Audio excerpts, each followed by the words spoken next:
O Senhor esteja convosco. Ele está no meio de nós. Proclamação do Evangelho de Jesus Cristo, segundo São Lucas. Glória a vós, Senhor.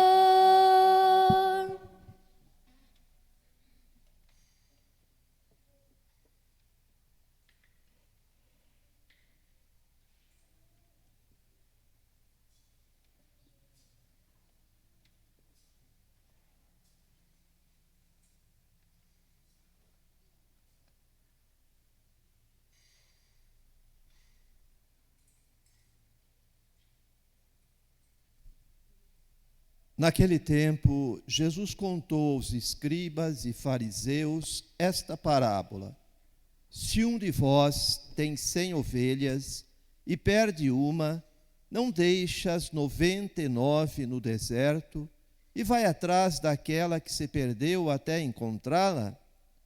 Quando a encontra, coloca-a nos ombros com alegria e, chegando a casa, reúne os amigos e vizinhos e diz: alegrai-vos comigo, encontrei a minha ovelha que estava perdida. Eu vos digo, assim haverá no céu mais alegria por um só pecador que se converta do que por 99 justos que não precisam de conversão. Palavra da salvação.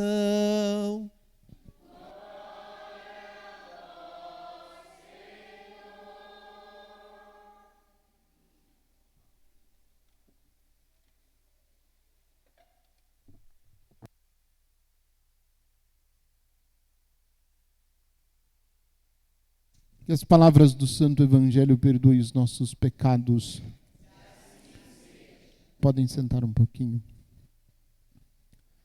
Tem uma petição na ladainha do Sagrado Coração de Jesus, que diz assim: Sagrado Coração de Jesus, fornalha ardente de caridade. Aí a gente responde: tende piedade de nós. Eu estava observando quando o diácono incensava o evangeliário, que pegou fogo no carvão, né? fez chama. Eu falei: olha lá, a chama do amor divino acendendo, né? O coração, não só a brasa do carvão, mas também o coração de cada um de nós, né? É assim mesmo que tem que ser. Claro que a gente fica assustado, né? Quando a gente vê aquele fogo lá, quase que queima, né? Fica com medo de pegar fogo, né, diácono? Queimar tudo. Mas né, as chamas do amor divino que está acendendo em nosso coração. A primeira leitura, tirada do profeta Ezequiel, traz uma reclamação de Deus. Deus diz que Ele mesmo vai cuidar de suas ovelhas. Ele mesmo vai cuidar de suas ovelhas.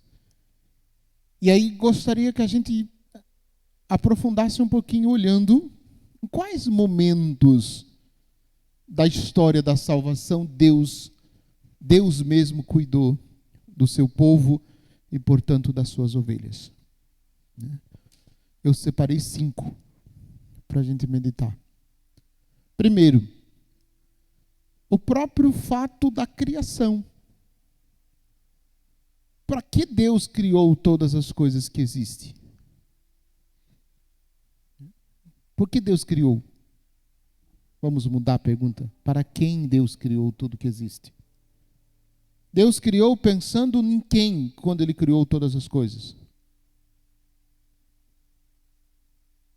Pensando no homem, pensando em mim, pensando em você. Mesmo que eu viesse a nascer neste mundo milhões de anos depois. Quando Deus criou tudo, Deus criou pensando em mim. Deus criou pensando em você. E se Ele criou tudo pensando em mim, pensando em você, o que significa isso? Significa que Ele ama o ser humano de forma desconcertante. Deus ama. Quando digo Deus ama, não estou falando de uma teoria. Eu não estou falando de algo que eu li para você e descobri que Deus ama o ser humano. Não. Estou falando porque tudo que Deus criou pensando no ser humano. E Ele criou o ser humano pensando em Jesus. Conforme diz Paulo na carta aos Colossenses. Ele é a imagem do Deus invisível. Esse é o primeiro ato de Deus, de mostrar o quanto Ele nos ama. Mas eu disse que são 5. Esse é o primeiro. O segundo, quando o homem pecou. Se a gente pudesse, desculpem a expressão, brincar de Deus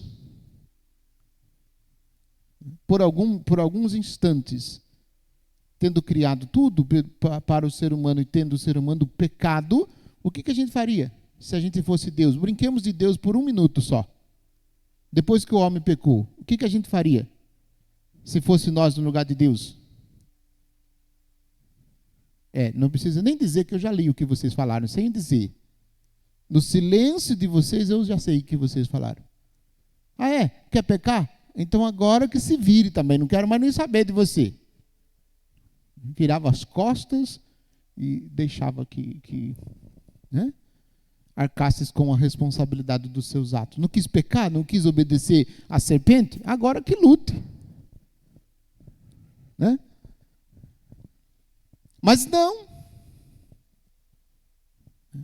Mesmo quando o homem quebrou por desobediência a aliança e a amizade com Deus, Deus não desistiu.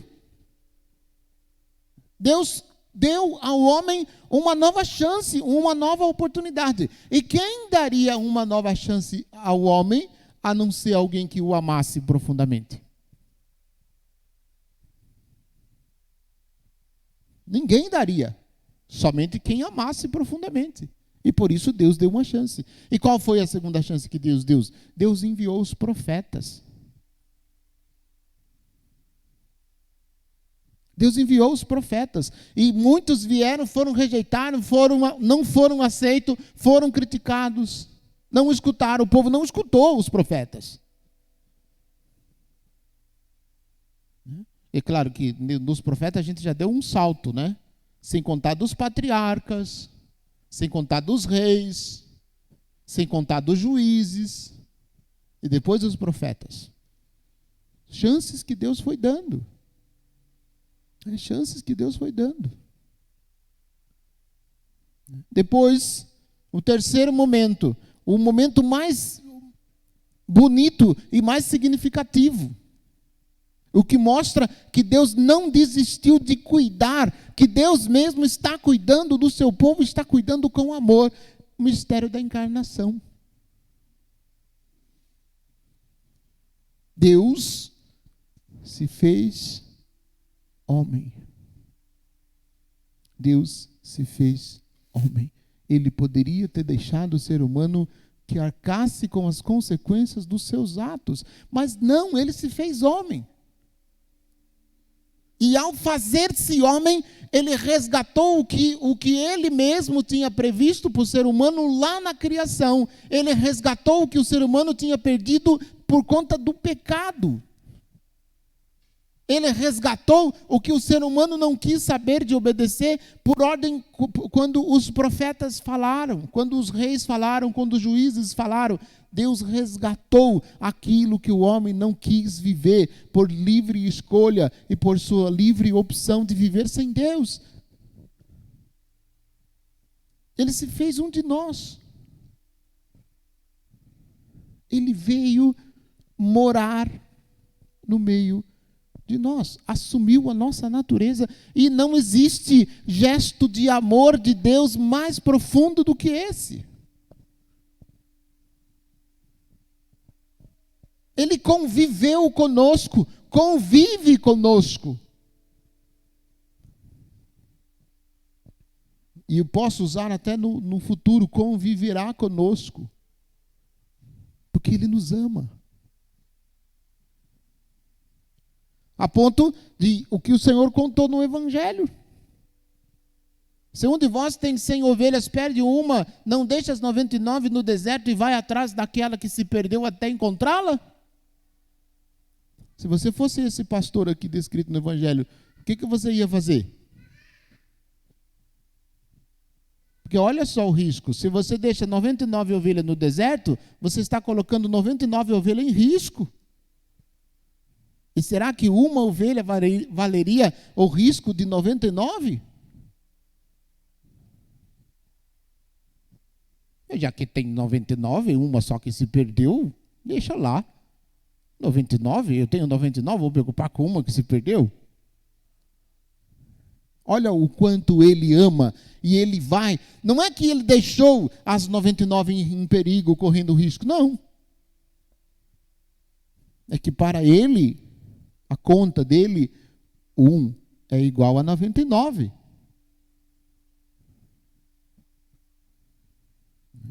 Na matemática, a gente sabe que 1 não é igual a 99, mas na conta dele é. 1 é igual a 99. É a mesma importância que tem aquelas que estão próximas, tem aquelas que se perderam. E ele vai, e ele veio. Veio nos resgatar, disse no mistério da encarnação, mas ele veio nos resgatar também no mistério da paixão. Morte e ressurreição. Quando ele ressuscitou, ele colocou de novo a esperança no coração do ser humano. Ele mostrou, viu, é possível de novo vocês voltarem para Deus, vocês serem de Deus, é possível de novo. É possível você e eu sermos de Deus. Por quê? Porque ele venceu a morte. Venceu a morte para te resgatar. Venceu a morte para ir atrás de você, para ir atrás de mim, que estávamos perdidos. Passou pela paixão como um gesto extremo de amor, ressuscitou, morreu na cruz, ressuscitou.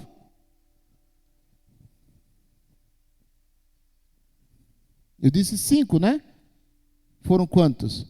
Vocês contaram? 3. Então, criação, pecado, encarnação e ressurreição. 4. Falta 1. O envio do Espírito Santo em Pentecostes. Deus de novo vem buscar, Deus de novo vem nos resgatar. E o finalzinho da leitura da carta de Paulo aos Romanos, da segunda leitura que nós ouvimos, o amor de Deus foi derramado em nossos corações, graças ao Espírito Santo que nos foi dado.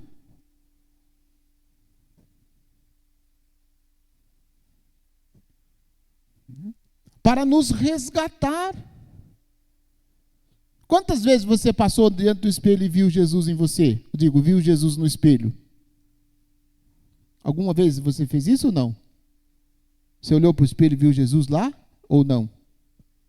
Ou você olhou para o espelho e disse assim, saia desse corpo que não te pertence? Quando você olhou para o espelho.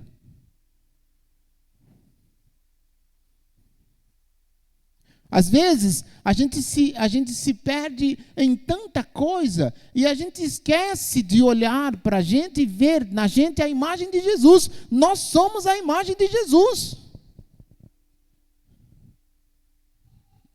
Pode até ser que a gente ache que se somos, Jesus só passou aqui, não ficou, já foi embora. Mas se ele só passou, isso é o que basta, isso é o suficiente. Acho tão bonita a oração quando a gente repete, Jesus manso e humilde de coração.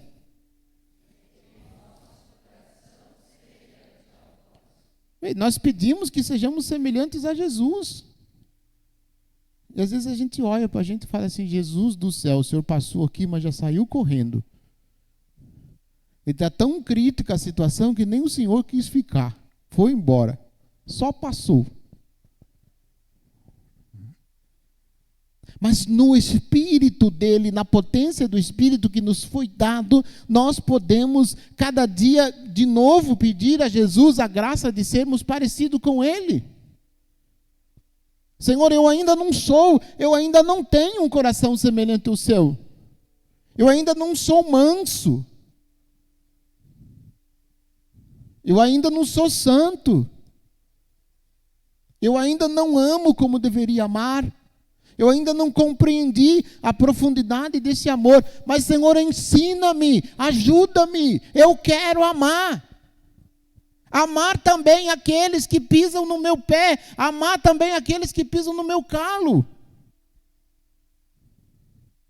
Amar também aqueles pelos quais sou incompreendido. Amar aqueles que me são mais difíceis de amar. A gente precisa ter coragem de rezar desse jeito diante de Jesus e rasgar o coração.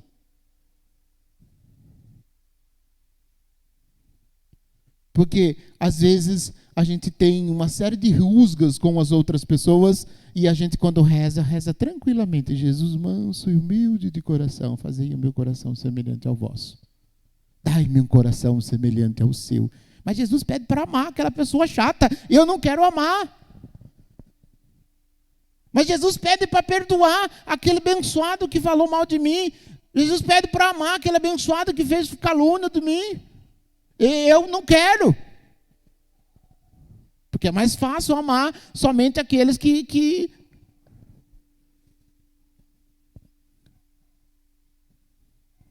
Claro que, conforme eu vou descrevendo, você vai também se colocando. E é a graça dele, é na potência do Espírito dele. Ele veio para nos resgatar. Ele assumiu aquilo que era podre em nós. Aquilo que era do mal, aquilo que era pecado, aquilo que era estragado. Ele veio nos resgatar, ele se abaixou, ele se aniquilou. Ele continua se aniquilando, porque nestes gestos, nessas descidas de Deus para vir nos resgatar, ele não se contentou com isso, ele continua vindo no altar da Eucaristia, ele mesmo vindo para pastorear o seu rebanho, para cuidar das suas ovelhas, para cuidar de mim e de você, como gesto de amor. Como gesto de amor. Ele nos ama. E porque ama, cuida. Como nós cantamos no Salmo 22. O Senhor é o pastor que me conduz, não me falta coisa alguma. O Senhor é o pastor que me conduz. Ele me leva a descansar. Ele me leva a descansar. A gente tem uma vida tão agitada, tão corrida, né? Muitos de vocês, como padre, acorda com 32 coisas para fazer durante o dia. E quando vai dormir, tem 150 coisas que não fiz no final da noite. Acordei com 32 coisas para fazer durante o dia e fui dormir com 150 que eu não fiz. É só comigo, né? Vocês não passam por isso. Então nós precisamos começar a ter coragem de gastar tempo de qualidade com Jesus. Tempo de qualidade com Jesus. Nós tivemos 3 dias, o padre teve 3 dias ausente na paróquia. Acho que vocês nem notaram, né? Nem ficaram sabendo que o padre ficou 3 dias longe da paróquia. Notaram ou não notaram? Somente quem veio na missa ficou sabendo que o padre não esteve. Quem veio na missa às 7 horas da manhã ficou sabendo que o padre não veio rezar a missa. Não é porque o padre tenha falado, porque o padre não veio. 3 dias eu não vim. Quarta, quinta e hoje. Quarta eu rezei. Quinta e hoje, só que não rezei. Nós estávamos os 2 dias recebendo formação, atualização dos padres. E os 2 dias de atualização foi mais um retiro espiritual do que uma atualização. Porque nós meditamos sobre realidades do nosso ministério que muitas vezes, na correria da nossa vida de padre, da nossa vida de pároco, a gente acaba se esquecendo. E às vezes a gente se esquece que a gente também é gente. Então esses 2 dias foram para a gente meditar, né, sobre a vida sacerdotal. As dificuldades, as alegrias, as tristezas, as frustrações. Não sei se vocês sabem, mas o padre passa por tudo isso também. Porque o padre é gente também. E foi muito bom. Foi muito bom. Um outro padre, né, de uma outra diocese falar para a gente aquilo que a gente muitas vezes não consegue enxergar. Eu brinquei com alguns padres, eu falei que o padre pregador parece que estava com... Cada palavra dele parecia uma agulha com fogo na ponta, sabe? Não sei se vocês tiveram a experiência de tirar bicho de pé. Esquentava a agulha no fogão. Esquentava a agulha no fogão e cutucava lá. Aquilo fritava o pé da gente, que ele ia entrando, fazia até barulhinho assim, ó. Mas saía tudo na ponta da agulha. Quando o padre pregador falava de algumas coisas, eu me sentia aquelas cutucadas. Cada palavra que ele falava, eu me sentia uma agulhada dentro, assim, do lado, assim, com aquela ponta de fogo, assim, que entrava fritando. De coisa que a gente precisava refletir. Então foram quarta e quinta, né, nesse tom. E hoje nós passamos a manhã toda em oração, né, em adoração. Fizemos confissões, atendemos confissões dos outros padres. Aqueles que precisavam confessar, se confessaram. E ficamos, né, de 8 da manhã até meio-dia em adoração. Rezando, sim, rezando pela nossa santificação. Rezando pelo nosso povo, mas também dando um tempo para ficar com o Senhor. Que é importante, porque às vezes a gente faz, e a gente não consegue tempo para ficar com o Senhor. Aí chega uma hora que o padre já não tem mais o que oferecer, começa a oferecer água suja, água podre. Porque não abastece. Se não abastece, acaba. Se acaba, vai oferecer o quê? Então foi muito bom, né, esses 3 dias. E revigorador para o sacerdócio, para a missão de cada um de nós. Nos faz entender que a gente tem um longo caminho pela frente.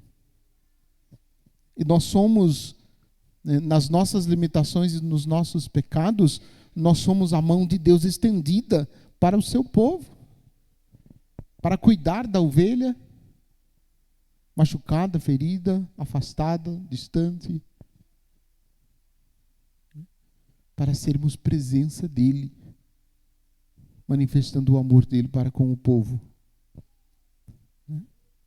Então, que a gente possa unir cada vez mais o nosso coração ao coração de Jesus e buscar a nossa semelhança com ele, buscarmos sermos parecidos com ele, deixar que ele nos conduza, deixar que ele nos encontre, porque a ovelha perdida somos nós, a ovelha perdida sou eu, a ovelha perdida é você.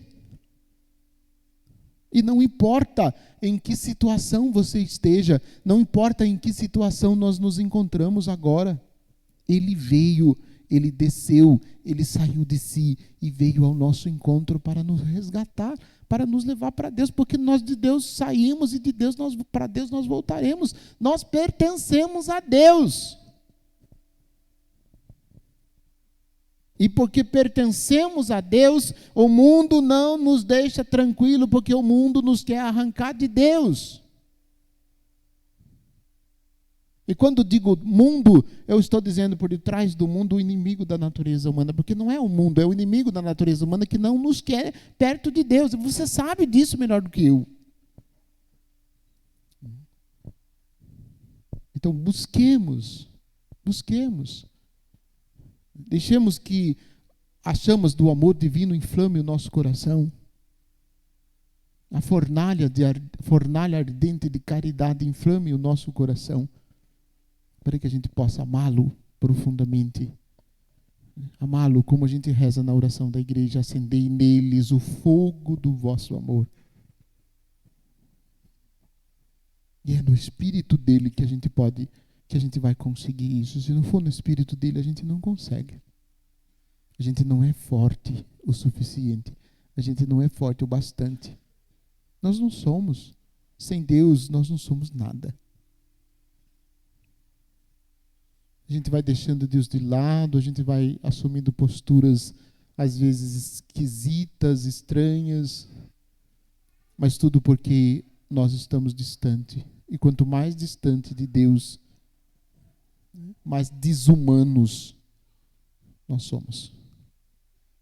Quanto mais perto de Jesus, mais humanos. Quanto mais longe, mais desumanos. Porque essas realidades mundanas nos desumaniza. Peçamos a Jesus a graça da conversão. Que o Senhor converta o nosso coração de dentro para fora, para que nós sejamos totalmente dele. Para que façamos em tudo a vontade dele. E deixemos a nossa vida mais ou menos que a gente vem acostumado. Não dá para ser mais ou menos para Deus. Ou é tudo, ou é... Não, está errado. Ou é tudo, ou é tudo. Tem esse negócio, ou é tudo, ou é nada. Para Deus é tudo, ou é tudo. O nada não existe. É tudo, ou tudo. Não tem a opção do nada. O nada existe para quem não tem Deus. O nada existe para quem não deixou Deus habitar no coração. O nada existe para quem virou as costas para Deus. Mas para quem está com Deus não tem nada, não. Que Deus nos ajude, nos fortaleça em nossa luta. Louvado seja nosso Senhor Jesus Cristo. Seja louvado.